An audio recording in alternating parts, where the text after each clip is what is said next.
Olá, sejam todos muito bem-vindos ao nosso grupo de estudos Fundamentos Psicanalíticos pela Escola Formação do Psicanalista. E hoje, na segunda videoaula sobre técnicas, né, semana passada, a abertura foi sobre a entrevista, né?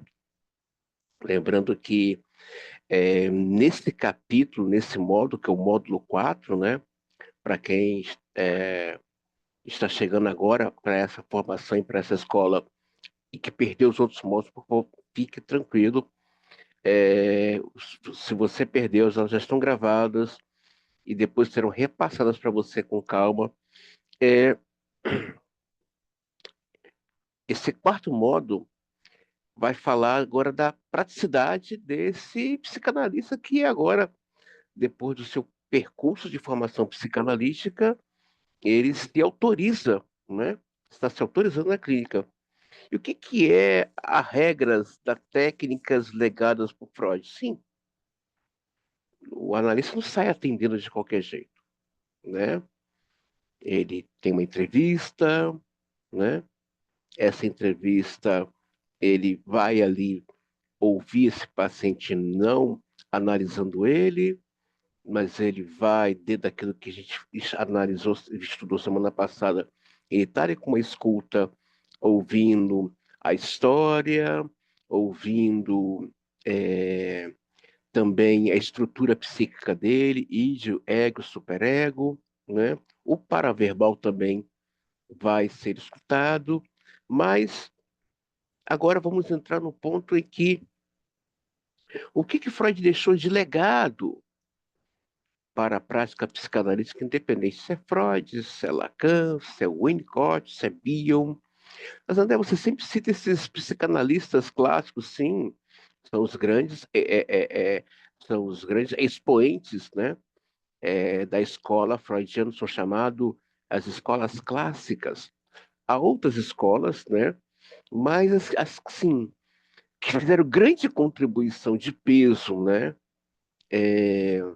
para, para esse universo psicanalítico, são as famosas sete escolas clássicas, quem puder adquirir as obras deles, né, que é aí o Melanie Klein, Anna Freud, Bion, Sandor Ferenczi, Lacan, o, é, o Jung. Eu coloco o Jung, sim.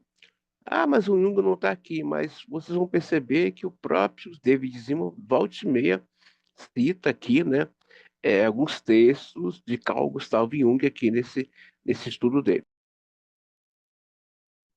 A aula de hoje é um assunto, aliás, todo o assunto que a gente vem estudando nessa obra, que para mim é uma obra que eu carrego há 21 anos de percurso analítico, e eu tive o cuidado de adquirir toda a obra literária desse teórico, que é minha referência de prática clínica na minha clínica, sim.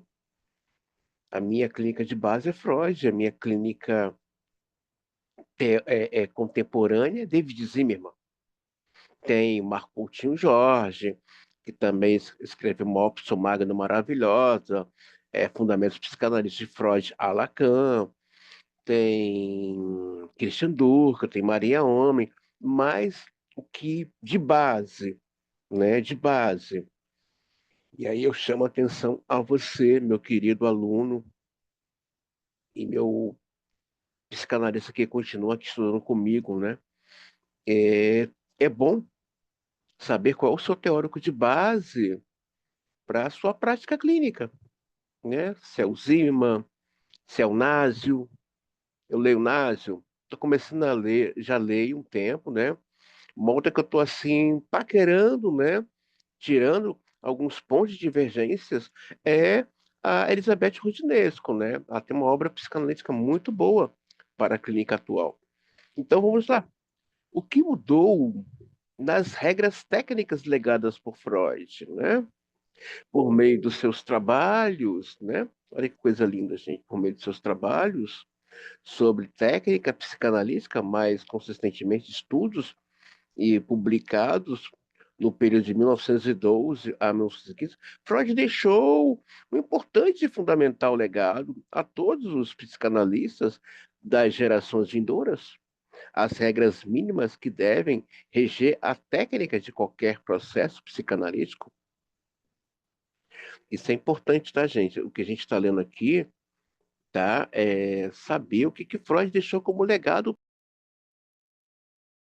Existe sim, uma regra, existe um legado deixado para nós. Legado esse que, independente do país, do estado, do município, seja Brasil, seja Rio de Janeiro, São Paulo, Minas Gerais, seja Alemanha, Itália, França, Japão, China, Coreia, Oriente Médio, se esse psicanalista passou, né, por um processo de formação de maneira séria, quando eu falo séria, é, respeitando, né, o tripé, levando esse tripé, né, ele vai seguir essa regra aqui.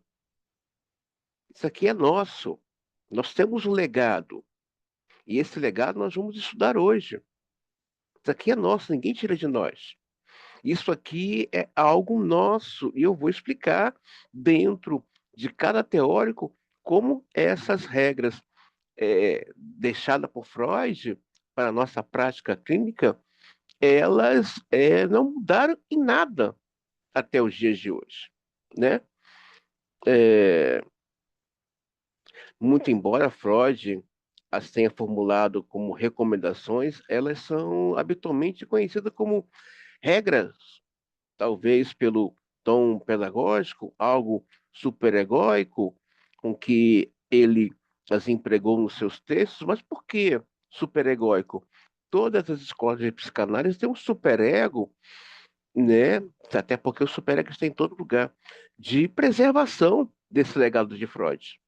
Todas elas, seja as freudianas, as lacanianas, as unicotianas, ou as escolas de Bion, todas elas seguem essa regra. Essa coisa de você preservar aquilo que foi deixado como legado para todos nós. Nós não abrimos mão disso. Então você que está aqui assistindo essa videoaula, por favor, anote. Queira fazer perguntas mais sobre elas, lembrando que existe literatura falando dessas regras aqui com muito mais abrangência. David Lima aqui está fazendo um trabalho de garimpagem, selecionando textos de artigos e fazendo um enxugamento. Então, André, queria saber mais um pouco sobre as questões desse legado que Freud deixou para nós. Posso indicar para vocês artigos, livros, mas é importante conhecer bem. Convém lembrar que, classicamente, são quatro essas regras. Ele está deixando, são quatro regras, mas ele acrescenta mais duas. Peraí, André, então ele não está quebrando? Não, não está quebrando. Vou explicar para vocês. São quatro regras, né? A regra fundamental, também conhecida como a regra da livre associação de ideias, ou seja, em outras palavras, na obra de Freud, associação livre, né? Onde o paciente se pergunta e o analista vai ter que pontuar. É preciso que esse analista entenda bem de associação livre ou associação de ideias, né? Ele tá falando uma coisa, daqui a pouco ele entra em outro texto, ele se pergunta, ué, por que estou falando isso? E o analista vai reforçar, tá, o que você quer dizer com esse texto, juntamente com esse texto que vocês têm nada a ver. Ele precisa entender bem de associação livre ou associação de ideias. É, e da abstinência, e da neutralidade e da atenção flutuante, creio que é legítimo acrescentar uma quinta regra, né? O amor à verdade foi a ênfase que Freud emprestou à verdade, à honestidade, como a condição de sine qua non para a prática da psicanálise. Na verdade, é, a sexta regra que o Zima aqui nos apresenta é essa ética com o analítico, essa ética com a transferência do paciente. Por isso, eu fico indignado quando a pessoa se diz analista e que dispensa seu paciente, ou seu analisando por questões de contra-transferência, ou por uma questão de, é, é, de não entender o que é uma. Quando o analista dispensa seu paciente, agora eu posso falar com uma certa propriedade. Ele não está mais escutando. Ele não sabe o significado da escuta. Você que está assistindo a sala, eu peço a você, por favor, no universo da psicanálise, não adianta eu ter um arcabouço gigantesco de conhecimento teórico se eu não entendi o que é uma análise, se eu não entendi o que é uma escuta. A escuta é psicanalítica. Quando esse analista começa a colocar o que ele acha ou que o paciente deveria fazer, ele não está mais escutando. Ah, eu vou inventar uma psicanálise aqui, a psicanálise de Deus. Ora, o paciente está ali buscando uma escuta e no meio da análise eu cito, não, vai procurar Deus. Não, você não está me escutando. Não está me escutando. Não está. Não está me escutando. É preciso ter uma escuta. Então, por que David Zima acrescenta aqui duas regras, né? O amor à verdade, né? E a quinta, que ele vai acrescentar, que nós vamos ver aqui no final, que eu acho muito importante, e Lacan ele vai falar aqui da regra do amor à verdade, e a outra regra, a preservação do set. O que é a preservação do set? A transferência desse paciente está em jogo. Gente, a pessoa mais importante do set analítico é o paciente, não é o analista, é o paciente. Você não entendeu isso? É melhor, como diz Násio e Zima, e fazer outra coisa.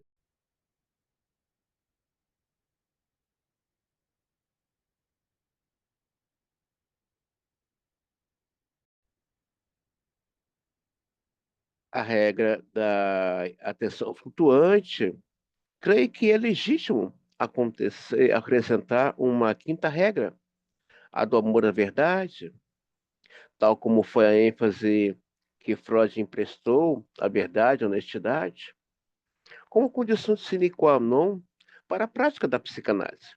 Das regras permanece vigente em sua essencialidade, porém elas vêm sofrendo muitas e significativas transformações à medida que a própria ideologia da psicanálise também está passando por sucessivas e profundas modificações nesse seu primeiro século de existência. Por intermédio de algumas rupturas epistemológicas, a propósito, posso dizer que, nesse período, a ciência psicanalítica tem trazido fundamentalmente por três fases bem marcantes, conquanto todas elas continuem válidas, entrelaçadas, sim, ela tem passado por mudanças. A psicanálise contemporânea aqui que ele está citando não é a mesma do Freud, mas as regras estão aí. O que foi nos deixado como legado está aí. Não mudou nada. Nada. Então, é preciso estar atento a esses detalhes. O que realmente mudou na regra na psicanálise? Ah, na época de Freud atendia terceira idade? Não, não atendia. Hoje tem uma psicanálise voltada para a terceira idade. Hoje tem uma psicanálise que trabalha com a questão de gênero, que trabalha com a questão de diversidades. E por aí vai. Mas continua seguindo o legado deixado por Sigmund Freud, dentro dessas é, quatro regras que ele deixou aqui, e essas duas aqui que David Zima acrescenta. Ora, se eu sou um estudioso das teorias, ou seja, dos fundamentos, eu passeio em todas elas e estou ali pesquisando anos e anos e eu me sinto apto a rever as teorias, desde Freud até Lacan, e eu queira modificar algo ou acrescentar alguma teoria em cima daquela teoria, se eu me sinto apto para isso, por que não fazer? Foi o que o David Zima fez. Ele se autorizou, né, a fazer uma acréscimo, uma vez ele vai dizer, é, quando ele vai falar da regra aqui do amor, né, a regra do amor à verdade, ele está se baseando em Freud. Freud vai falar essa questão do amor à verdade. Então, a partir dessa fala do Freud, ele cria, né? Já a questão da ética no set analítico, ele está se baseando no próprio Lacan e no Bill, essa questão de você ver o set analítico como algo sério. Tanto é que Bill vai falar há um lugar que o paciente vai dizer, esse lugar que eu posso ser eu. Então, é preciso estar atento a esses detalhes, muito atento. Assim, a primeira fase, que podemos chamar de psicanálise funcional, é aquela que foi rigorosamente praticada pelos psicanalistas pioneiros e seguidores imediatos, pela qual todo o enfoque do psicanalista era virtualmente centrado exclusivamente na pessoa do analisando, no embate entre as suas pulsões, desejos e defesas. A segunda fase podemos ser denominada psicanálise objetal, porquanto todo o interesse do psicanalista ficou predominantemente concentrado no mundo das relações objetais internalizadas do paciente, acompanhadas das respectivas fantasias inconscientes, ansiedades, defesas primitivas que estejam manifestas ou ocultas no seu psiquismo. Gradativamente, à medida que os autores foram desvendando o fenômeno contratransferencial a partir de um melhor entendimento das contras-identificações projetivas, o pêndulo do enfoque do campo analítico foi incidindo para uma responsabilidade cada vez maior na pessoa do psicanalista. O que parece-me também se constitui um exagero. O terceiro período, o atual, pode ser denominado como psicanálise vincular, ou seja, o que importa não é tanto aquilo que se passa unicamente no analisando ou no analista, mas sim as diversas configurações vinculares que se estabelecem no espaço de interação entre ambos. Apesar do esquema acima ser exageradamente simplista, portanto, é imperfeito, que não deve ser tomado ao pé da letra. Ele permite deduzir que, igualmente, as aludidas regras técnicas sofreram transformações paralelas, as quais serão, a seguir, descritas separadamente. As regras continuam, é um legado de Freud para nós, psicanalistas, você que está assistindo essa aula e é aspirante. Bem-vindo, parabéns, você faz parte dessa mesma herança, né? E essa escola que você faz parte, ela leva de maneira rigorosamente dentro do superego a questão do legado de Freud para a nossa formação. Então, nós vamos ver aqui, né, é, as quatro regras deixadas por Freud e as duas últimas que David Zima ousou acrescentar e que não foge do texto ortodoxo freudiano e o clássico, que é Bion e Lacan. Tá bom, gente? A regra fundamental, embora a regra fundamental, como essa denominação apareça clara, explicitamente formulada por Freud em 1913, em dois trabalhos contidos em Novas Recomendações, o texto A Dinâmica da Transferência aparece na página 142 do volume 12, sobre o início do tratamento. O mesmo volume, ela já transparece bem delineada em 1904, no seu trabalho sobre a psicoterapia. Essa regra consistia fundamentalmente no compromisso assumido pelo analisando em associar livremente as ideias que lhe surgissem espontaneamente na mente e verbalizá-las ao analista, independentemente de suas inibições ou do fato de se ele as julgasse importantes ou não. O termo fundamental era apropriado, pois seria impossível conceber uma análise em que o paciente trouxesse um contínuo aporte de verbalizações que permitisse ao psicanalista proceder a um levantamento de natureza arqueológica das representações acumuladas no inconsciente, de acordo com o paradigma vigente da época. Então, peraí, você já entrevistou seu paciente para análise, você tem aí uma base histórica do movimento psicanalítico e da história da psicanálise. Para quem não tem esse livro, eu recomendo procure ter, tá?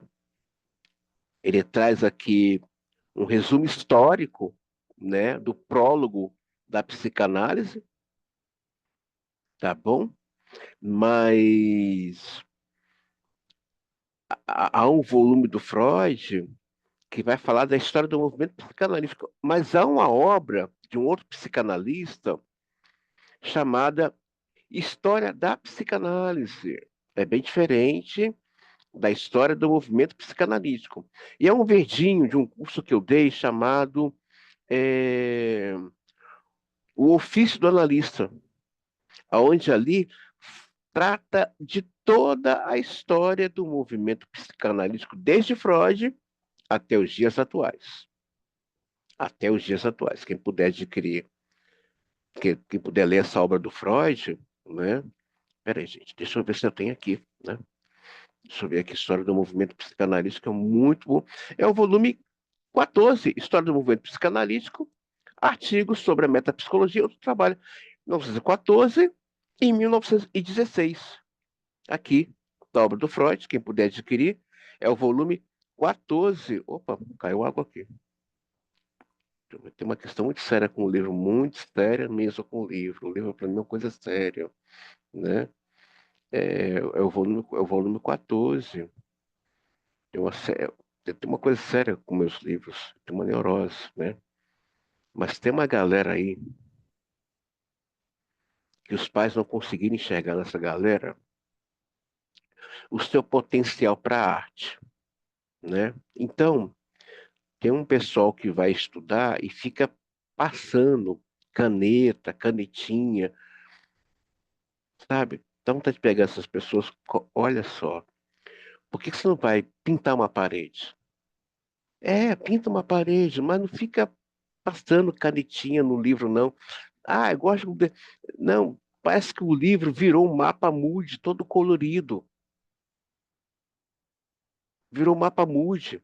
Cada página de uma cor diferente. Ou a mesma página cheia de cores. É sério. Os pais não viram que essa pessoa tinha uma tendência artística, não investiu, recalcou, e agora vê um livro, vê um papel, quer passar canetinha, quer riscar. Não, risca você. Tá? Pinta o cabelo de várias cores, verde, azul, rosa, não só cabelo, coloca várias tinturas diferentes. Que coisas. Então, voltando aqui, gente. Isso é muito sério, sabe? Meu Deus. Quando eu vou ler um livro, eu faço anotações num bloco, num caderno, ou num papel solto, depois eu coloco ali. Coisa horrível. Então, como a gente está vendo aqui, a regra fundamental que o Freud está falando aqui é essa questão que você é tratado na entrevista com o paciente. O que que eu digo, análise? O que você quiser. Isso já foi acordado na entrevista. O que que eu falo, análise? O que você quiser, o que vier à sua cabeça. É a regra fundamental. Anotem aí, por favor. É a regra fundamental. que vier na cabeça você traz. Esse espaço de 40, 50 ou 60 minutos é seu. Claro, dependendo da abordagem clínica. Se for um freudiano pé roxo, vai ser de 60 minutos. Se for um lacaniano, pode ser de 15 minutos ou 20 minutos de análise, né? Como sabemos, os primeiros tempos, na busca do ouro puro da psicanálise, né? 1915 a 2000, 1915, é contido na lembrança dos traumas psíquicos. Freud instruía os pacientes no sentido de que contasse tudo que lhes viesse à cabeça, sem omitir nada. E, para tanto, ele forçava a livre associação de ideias por meio de uma pressão manual de sua mão na fronte do analisando.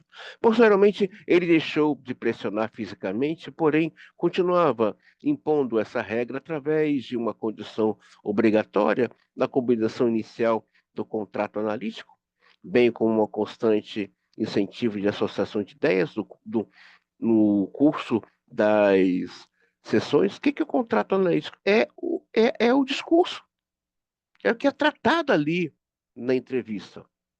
Você não vai colocar o paciente para assinar nenhum papel de compromisso com a análise. Não. O compromisso dele com a análise já começa na transferência. E mesmo estando em transferência, não quer dizer que ele entrou em análise. Estar atento a esse detalhe. Ele vai entrar em análise quando ele se inserir na sua neurose. Quando ele começar a escutar a sua neurose. Foi no trabalho dos dois artigos para a Enciclopédia 1903 que Freud definiu com precisão as suas três recomendações fundamentais, que no início de qualquer análise deve necessariamente constar essa regra: livre associação de ideias. O paciente deve se colocar numa posição de uma atenta e desapaixonada autopreservação. 2. Ou comprometer-se com a mais absoluta honestidade com ele mesmo. Ah, mas meu paciente mente para mim. Não é para você, é para ele. Ah, meu paciente tá faltando na análise. Isso é com ele, não é com você. É com ele, não é com você. 3, não reter qualquer ideia a ser comunicada. Mesmo quando ele se sente que ela é desagradável, quando julga que ela é ridícula, ou não tão importante ou relevante para que se possa é, é, para o que se procura. Então, não vou falar isso que talvez vai ser algo ruim. A análise é dele. Se esse analista não pode ouvir qualquer palavra e ainda quer doutrinar, detalhe, doutrinar seu paciente, ei, ei, você não entendeu. A análise é para ele. A análise é para ele e dele. Não é um encontro entre duas pessoas, é um encontro dele com ele próprio, com o discurso dele, com a escuta dele. É com a escuta dele. Quem quiser entender um pouco mais do que eu estou falando, recomendo um livro chamado Como Trabalha um Psicanalista de Násio. Adquira essa obra. Eu não sei se tenho ele em PDF lá no Telegram, mas se alguém quiser ou desejar essa obra, me fala. Eu vou ver se encontro lá no Telegram e disponho lá no grupo para vocês, assim, poder é, ler. Tá bom, gente? Então, essa regra é fundamental, né, que o Freud apresenta aqui, ela é o começo. Claro, elas estão aqui colocadas em ordem, mas na obra do Freud elas aparecem. Então, é preciso entender bem isso aqui. A regra fundamental é contrato, o paciente fala o que vier à cabeça, né? A análise é dele. Você não vai mexer em nada, você não vai inventar nada. O que eu faço para ele falar? Certa vez, alguém, numa supervisão, estava angustiado porque a paciente não falava. A análise é dela. Ela fala quando ela quiser. E eu volto a falar. Vou bater nessa tecla.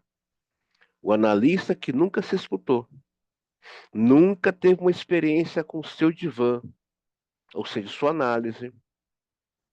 Ele pode ser uma pessoa extremamente brilhante, inteligente, né? Alguém com uma habilidade para poder aí, né, mesclar ou entender as teorias, mas se ele não se ouvir,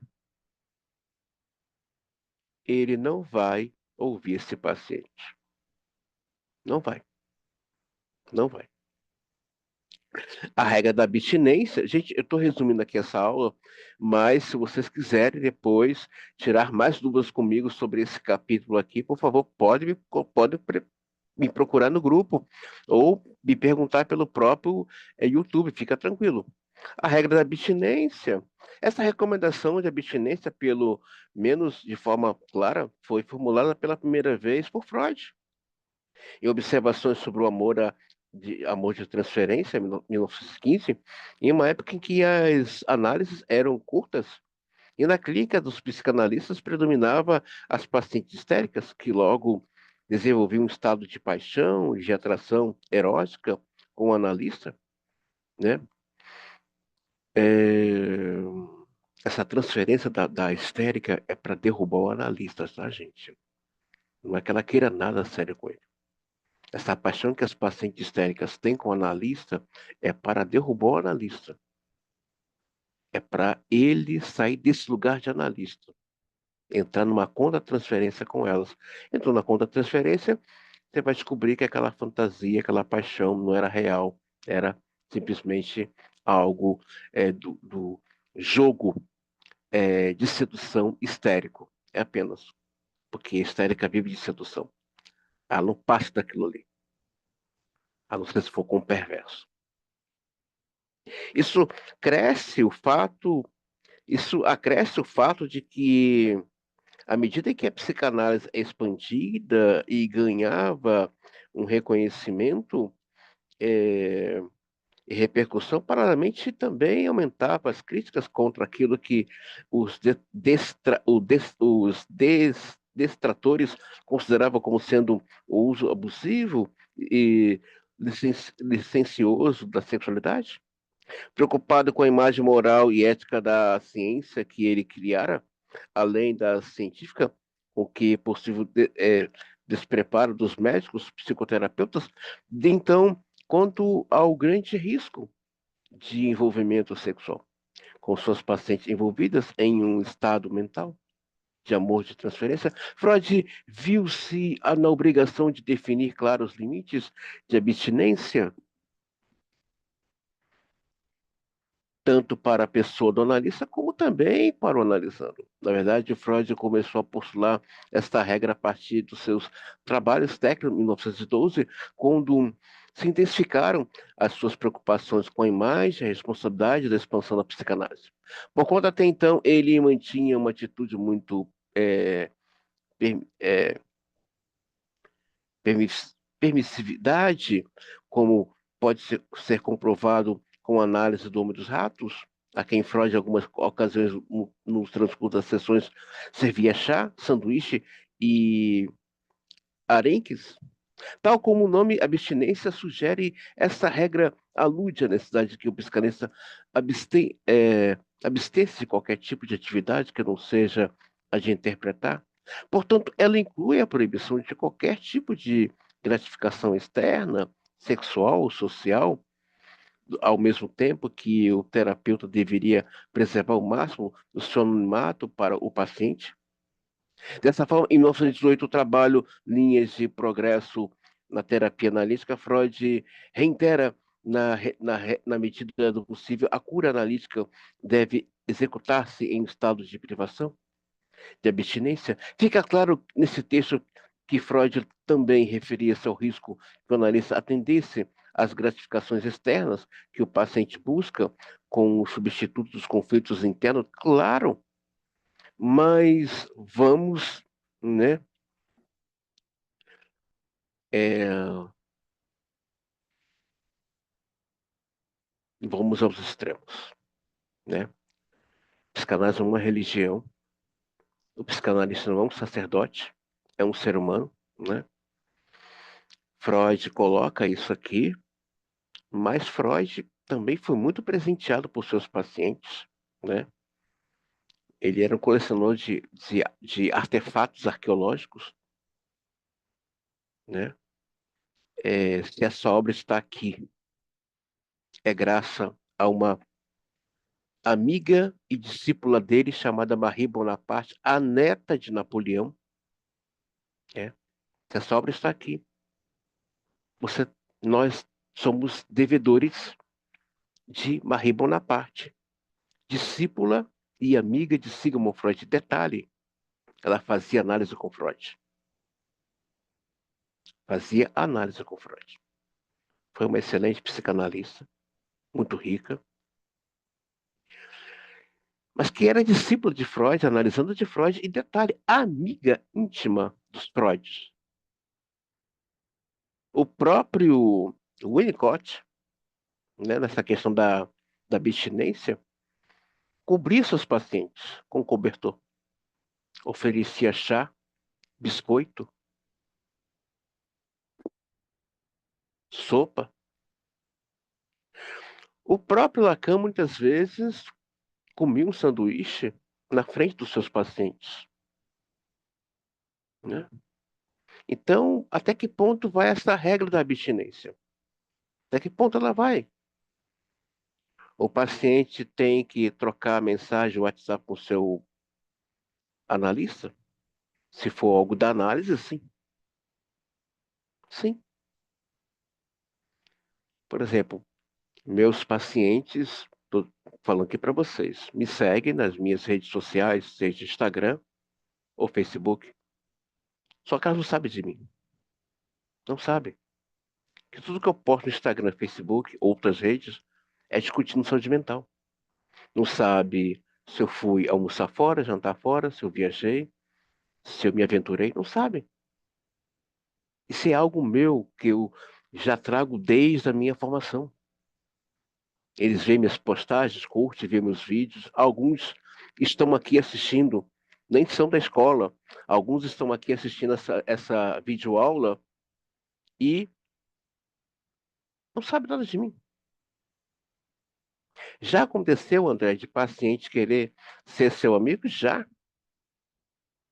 Já aconteceu do paciente querer encontrar com você fora da análise? Já. E você dele? Não.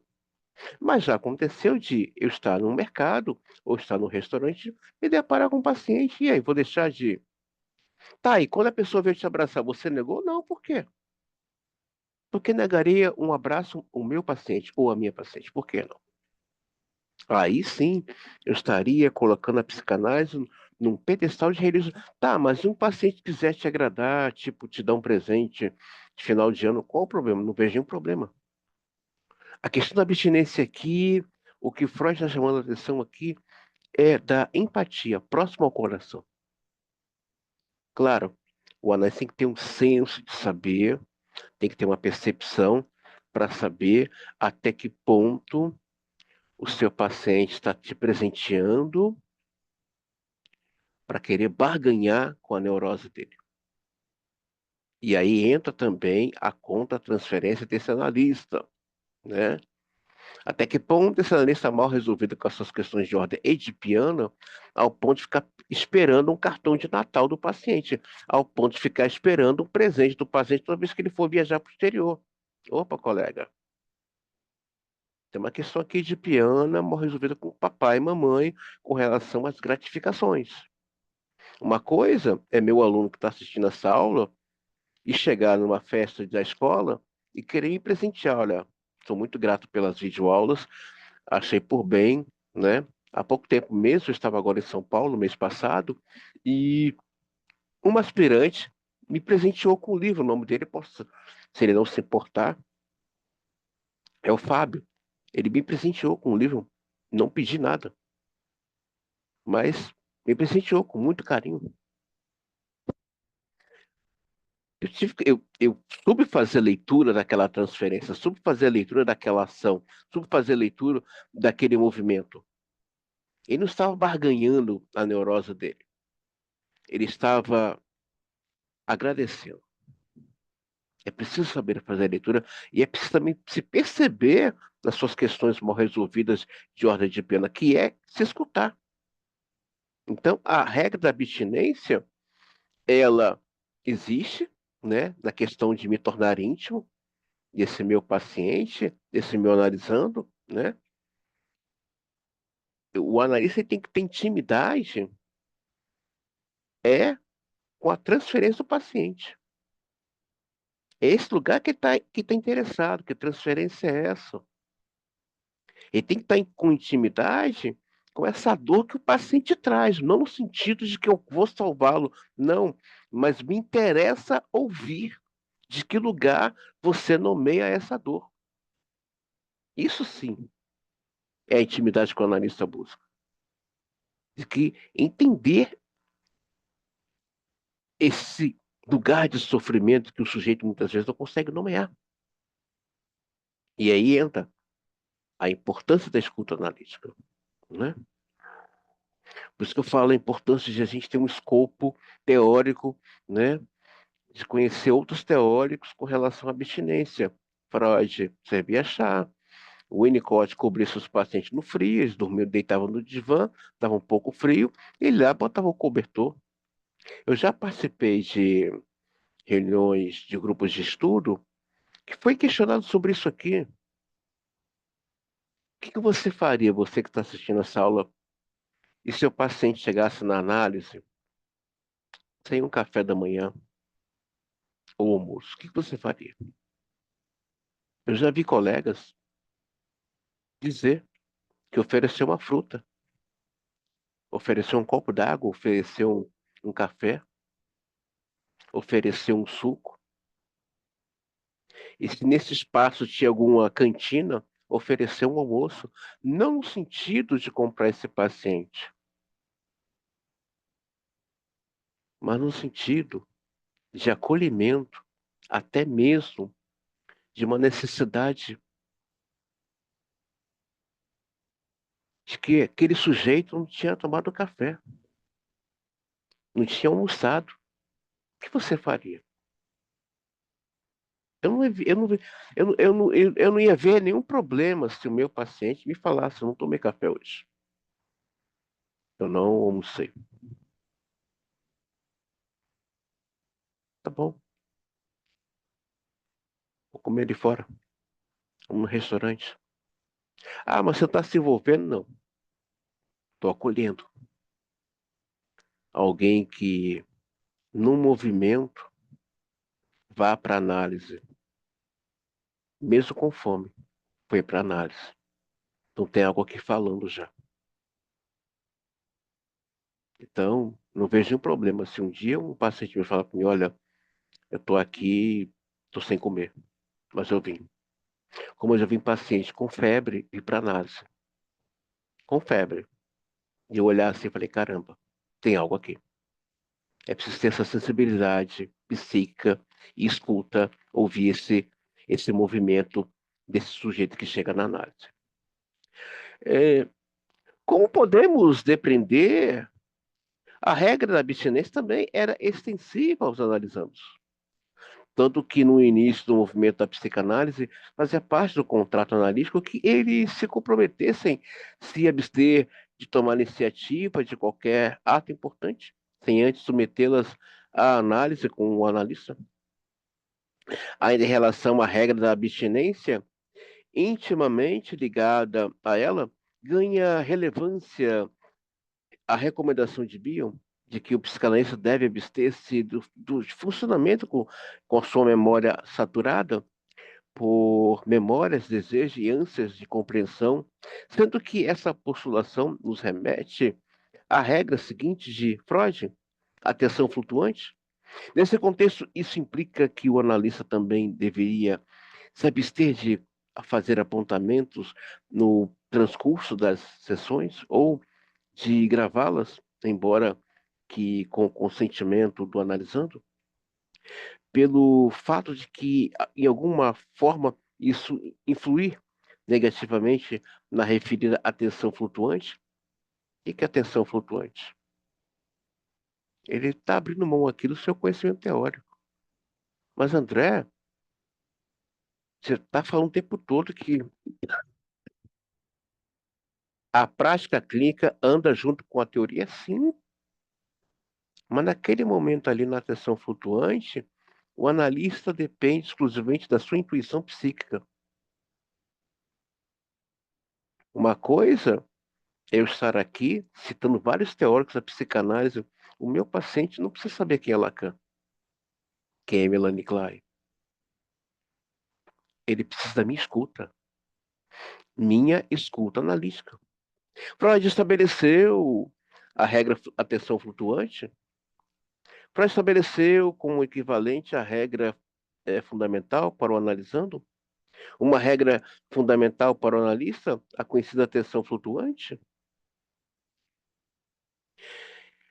Por atenção uniformemente suspensa, ora por imparcialidade suspensa, da forma análoga a Bio, antecipando-se a este autor, em recomendações, Freud postulou que o terapeuta deve proporcionar condições para que estabeleça uma comunicação de inconsciente para inconsciente, que é o ideal, seria que o analista pudesse cegar-se artificialmente para poder ver melhor. Sim, sim, a comunicação mais perfeita que esse analista, né, tem que se apropriar de maneira muito consciente e, e com base teórica bem trabalhada, é saber, mas esse saber tem que passar por uma vivência pessoal de que existe uma comunicação inconsciente ali na análise, e que é perfeita. O papel do analista não é convencer o paciente ou o analisando. André, qual a diferença de paciente para analisando? O paciente é aquele que quer respostas. Ele ainda não se inseriu na sua análise, ele ainda não se analisa, ele também não se investiga. O analisando é aquele paciente que um dia, opa, se inseriu no seu sofrimento e abriu mão de papai e mamãe. É isso aqui, ó. O analista ele está aqui. É aqui. É aqui que eu estou puxando vocês. É aqui que, que o trabalho de vocês vai fazer diferença. Você está ali na atenção, está ouvindo, mas sabe que há uma comunicação inconsciente ali acontecendo. Assim como agora você está assistindo essa videoaula e está acontecendo uma comunicação inconsciente da minha pessoa para com vocês e vocês para com a minha pessoa. Mas eu sou a primeira pessoa que tem que ter essa consciência, essa fé e essa, eu não diria certeza, essa vívida experiência com o meu inconsciente, que isso é muito gostoso. Saber que meu aluno está assistindo essa videoaula, ou uma pessoa que não é da escola, até porque essas videoaulas estão, infelizmente, estão públicas no YouTube, mas elas logo irão para o site da escola, saber que, de uma certa forma, algo está sendo dito aqui, além das minhas palavras, para você. Tanto Zimmermann como Nasio falam, o analista tem que se apropriar das suas habilidades e forças psíquicas. E é lá no inconsciente que está a minha força, que está a minha sabedoria, está o meu conhecimento, enfim. É lá no inconsciente. Não tem que ficar preocupado o que eu vou falar. Não. Eu confio cegamente no meu inconsciente. Cegamente. Eu confio cega. Ah, professor, sim, eu confio cegamente. E sei dos demais desdobramentos desse inconsciente. O meu papel não é convencer ninguém de nada, nem paciente, nem analisando, nem meus alunos. O meu papel é, como analista, ouvir e, como professor, transmitir o saber psicanalítico. Os demais desdobramentos, o inconsciente já fez. Então é aqui. Esse ver melhora pela escuta. O analista vê o paciente pela escuta. Pela escuta. Mas eu preciso estar naquele quadro que o Lacan fala, desejo que a análise aconteça. O analista escuta seu paciente, ele vê seu paciente pela escuta. Ele está escutando além do discurso, além do verbo, ele está escutando para verbo, ele está escutando o inconsciente, que é coisa mais gostosa, mais profunda e mais bela do que isso. Ouvir o inconsciente do seu paciente. Não tem. É muito gostoso. Eu convido a você para ter uma vívida experiência com o seu inconsciente em análise. Ao completar essa regra de Freud, Bill argumenta que tal estado de atenção flutuante é bastante útil para permitir o surgimento da mente do analista. Quando fala mente do analista, é o inconsciente. Da importância da capacidade latente de todos, em todos, de intuição, vem dos étimos latinos in, mais tuere, ou seja, olhar para dentro de uma espécie de terceiro olho, a qual costuma ficar ofuscada quando a percepção da analista é feita unicamente pelos órgãos dos sentidos? Não. O analista ele tem que ver o paciente a partir dessa intuição, que na verdade é uma das vias regras da, de acesso do inconsciente e da fala do inconsciente. O inconsciente fala através de sonhos, atos falhos, intuição e dos xixes, das brincadeiras bobas. É uma forma do inconsciente falar. E a intuição não é somente uma fala, é um olhar do inconsciente vendo além do além.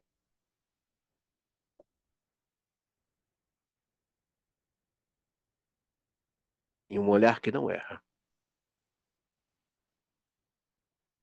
É um olhar acompanhado de uma escuta, é um olhar acompanhado de afeto. O que ele quer dizer com essa palavra aqui?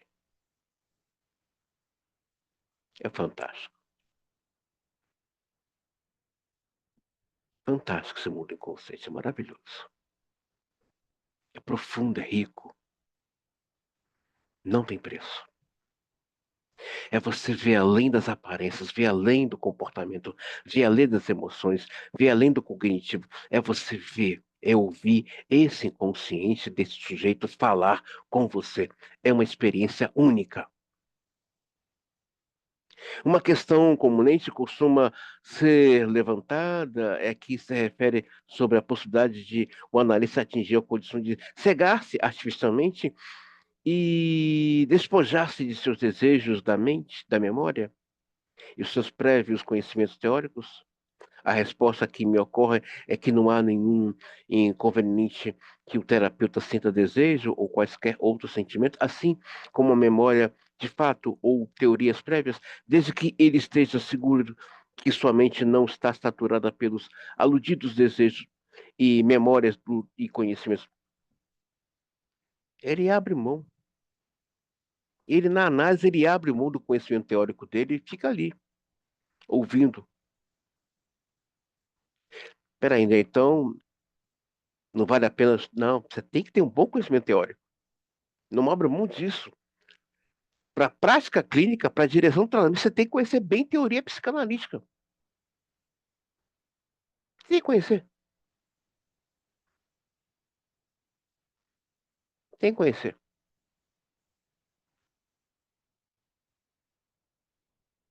Para que a sua atenção flutuante, que vem acompanhada de uma intuição, venha ver além do discurso.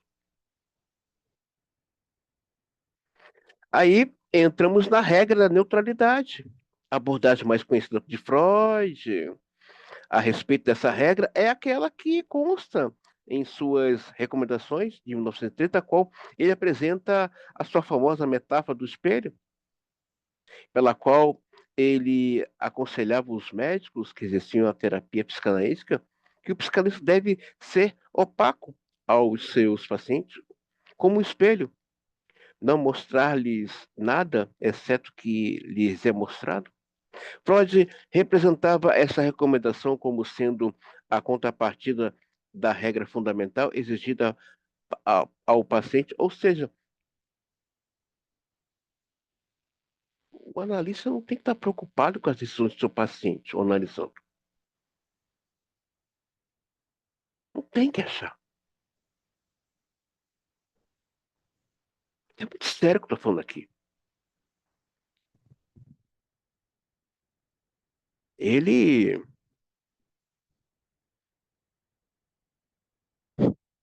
se ele fica angustiado com as decisões do paciente dele, ele não está entendendo o que é autonomia psíquica. Porque uma vez que esse analista diz eu acho, ou induz, ou provoca, ele não está mais escutando. E a regra da neutralidade é deixar esse sujeito vir a ser, vir a se pertencer. Ah, mas essa decisão que ele vai tomar vai ser horrível para ele. Isso não cabe a nós. Quem sou eu para dizer o que é melhor para o meu paciente? Ou o que é o certo para ele? Ou errado? De vez em quando chega nos meus ouvidos. Não, porque o meu analista ou a minha analista disse o que era melhor para mim. Melhor para você? Não é isso que a gente ouve desde criança dos nossos pais? Não é isso que a gente ouve desde criança dos nossos pais? Eu quero o melhor para você. Como assim, pai? Como assim, mãe? Uma palavra de violência com a criança, quando você quando você crescer, o que você quer ser? Estude para ser alguém. Gente, são palavras de violência sutis. Quando você crescer, o que você vai ser? Ela já é um ser. E não é o estudo, não é um bem material que vai defini-la, porque não é possível definir um ser humano. Não é possível. Não é possível.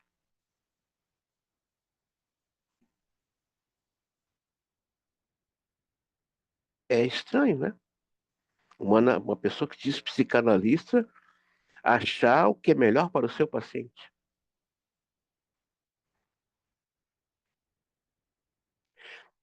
Nem eu sei o que é melhor para os meus alunos, mas eu deixo sempre aqui a minha opinião, minha, e não como discurso mestre sobre o que eu penso de clínica psicanalítica.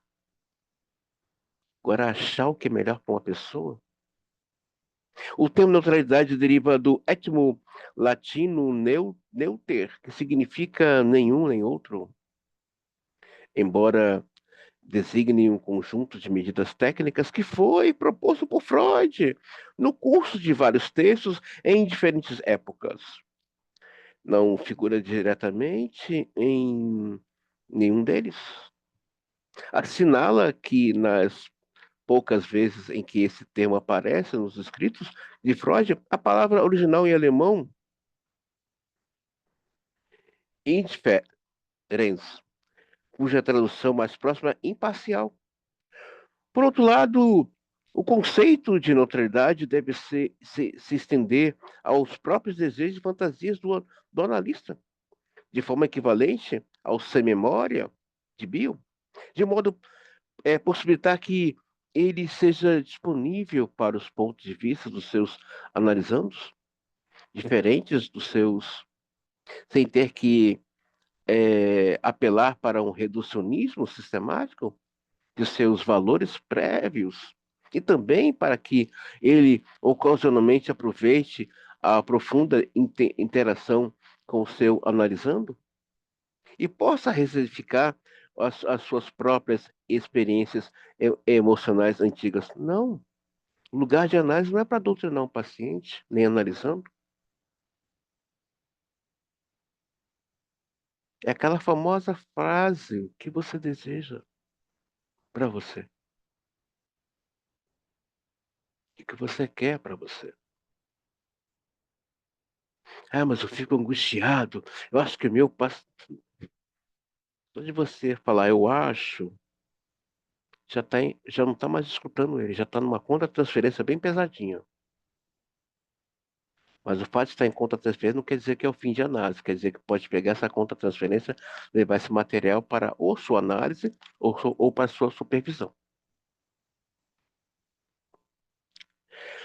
A regra do amor à verdade. Em diversas passagens de textos técnicos, Freud reiterou o quanto ele considerava a importância que a verdade representa para a evolução exitosa do processo psicanalítico. Mais exatamente, a ênfase incidia na necessidade de que o psicanalista fosse uma pessoa veraz, verdadeira, e que somente a partir dessas condições fundamental é que a análise poderia, de fato, promover as mudanças verdadeiras dos analisandos. Dessa firme posição, Freud, podemos retirar uma primeira conclusão, mais do que unicamente uma obrigação de ordem ética.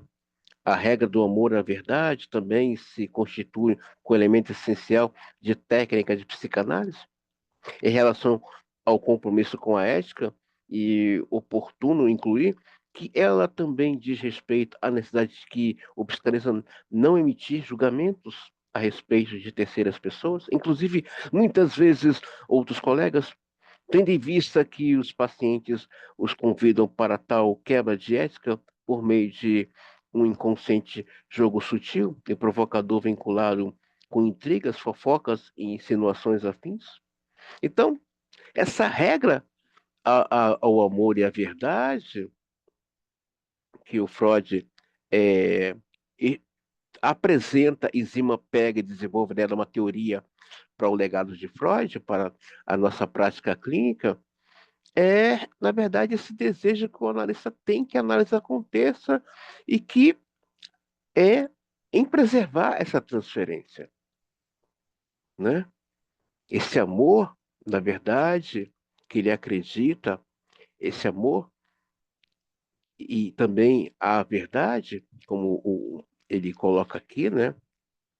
A regra do amor à verdade é que a verdade desse paciente venha libertá-lo, curá-lo, não a verdade do analista. A minha verdade não importa para ele, não importa.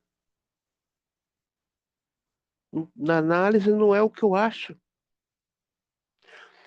Esse amor à verdade, primeiramente, é acreditar que meu paciente, meu analisando em algum momento, no seu processo de análise transferencial, ele vai ter acesso às suas verdades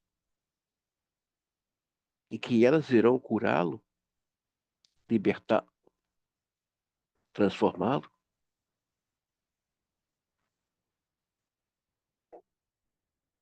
Mas é preciso que esse analista esteja muito, muito atravessado com a análise dele pessoal. E volto a falar, vou bater nessa tecla, a importância desse analista se escutar. E para terminar, fechamos aqui uma outra regra desenvolvida pelo próprio Zimmermann, com base em Freud e Lacan e Bion. Além dos aspectos acima destacados, é inegável que o uso adequado das regras técnicas implica necessariamente a preservação do setting instituído. Como já foi visto, cabe um enquadre prima, é, primacial função e normalização delimitar, estabelecer a simetria, os lugares, papéis, funções do analista e do paciente não são simétricos e não similares. Eles não são iguais. Em caso contrário, o analista tenderá a contratuar e haverá uma confusão entre os lugares e papéis de cada um do par analítico. Da mesma forma, também a função do enquadre, manter um contínuo aporte do princípio da realidade, que se contrapõe ao mundo das ilusões próprias e do princípio do prazer do paciente. O que é isso? O analista tem que ter o lugar dele sentar. Ele que decide quando vai acabar a sessão, não o paciente. A não ser que o paciente chegue e fale, pode. A não ser que ele perceba que em um certo ponto da análise o paciente já está sendo insuportável para ele falar. Aí cabe uma sensibilidade sinalista perceber por onde chega. Às vezes pode chegar a 30 minutos e o paciente vê que não vai mais. Questão de horário, questão dos pagamentos, tudo isso tem que estar arranjado, arrumado, delimitado, esclarecido na entrevista. Na entrevista. Tudo isso que está ali.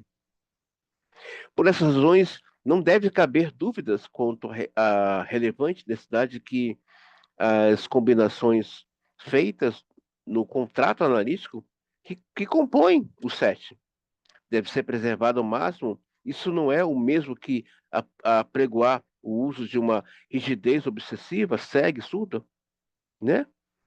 Às vezes o paciente me fala uma coisa em análise, eu devolvo. Às vezes ele me trata como se fosse um amigo e eu falo, eu não sei que lugar você me coloca. Isso é você. Então, pontuo que estou ali como analista dele, não como amigo dele, embora esteja tendo ali um acolhimento para uma escuta de afeto, mas às vezes eu pontuo. Quando o paciente acha que está lidando com um amigo dele. Não tá, não sou seu amigo. O meu interesse aqui com você é clínico. Não é saber da sua vida o que acontece fora da análise, tipo, com quem foi jogar bola ontem, ou qual foi a sua recreação. Isso não me diz respeito, não estou preocupado com isso.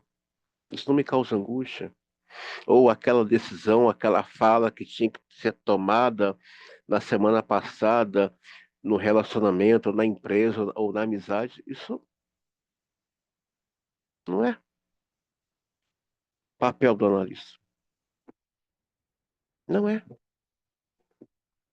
O papel do analista é o que a gente está trabalhando aqui nessas videoaulas sobre os fundamentos psicanalísticos. É o que a gente está trabalhando aqui, que é uma vida inteira. Uma vida inteira.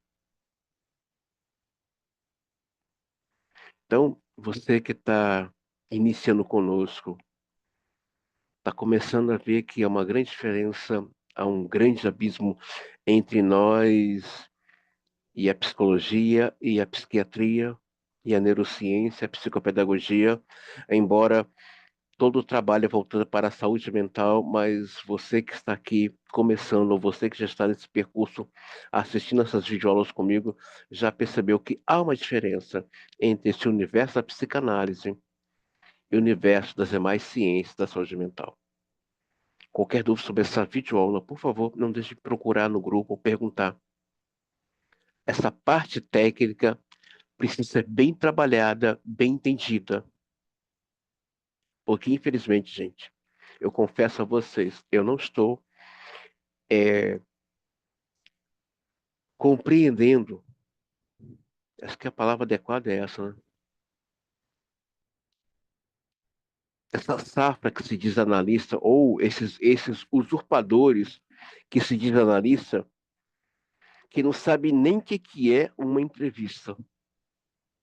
Não sabem o que é uma entrevista, que é aquilo que Freud deixou como legado, nosso ouro, que é nosso.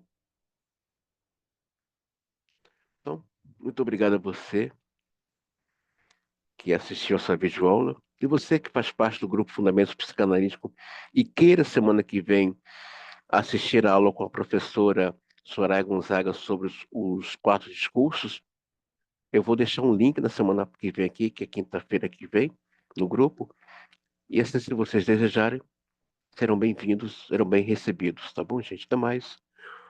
Até a próxima videoaula. Qualquer dúvida, por favor, coloque no grupo. E se você gostou desse vídeo, dê um like. Eu sempre peço isso.